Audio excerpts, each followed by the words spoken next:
Сәлем, каналыма қош келдіңіз. Бүгінгі рецепт кандюбе деген өте дәмді ыстық тамақ.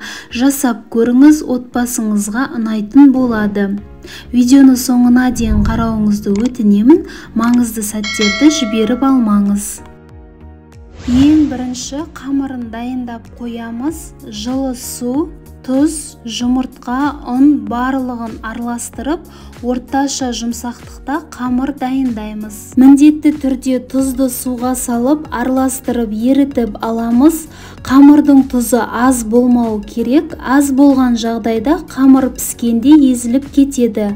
Дайын қамырды пленкаға салып, холодильникке қойдым. Енді подливкасын дайындаймыз. Ет, пияз, сәбіз, картошка барлығын тазалап жуып, өзіміз қалаған көлемде тураймыз.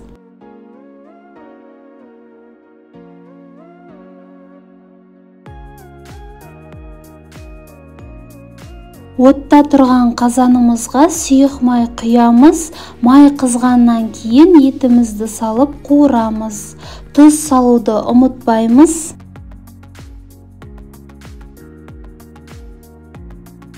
Ет кішкене қуырылғаннан кейін пияз бен томатымызды салып 2-3 минуттай қуырамыз. Сәбіз бен сарымсақты салып араластырып су құямыз. Судың көлемі еттің бетінен 1 сантиметр ғана жоғары болуы керек. Су көп болып кетпесін.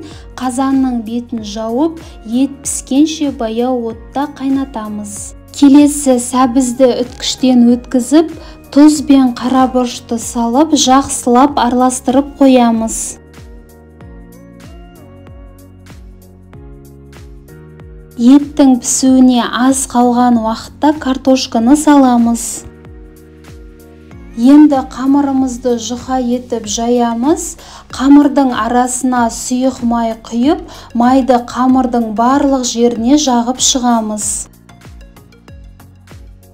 Осы қамырдың арасына жаңа дайындаған сәбізді жұқа етіп саламыз.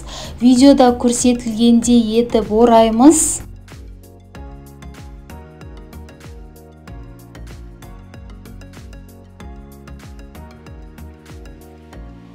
Міндетті түрде дәл осылай қамырды екіге бөлеміз. Бөлмей орайтын болсақ, қалың болып кетеді.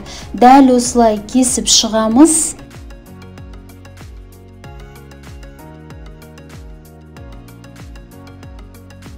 Қайнап тұрған подливтің үстінен дәл осылай қамырымызды тізіп салып шығамыз.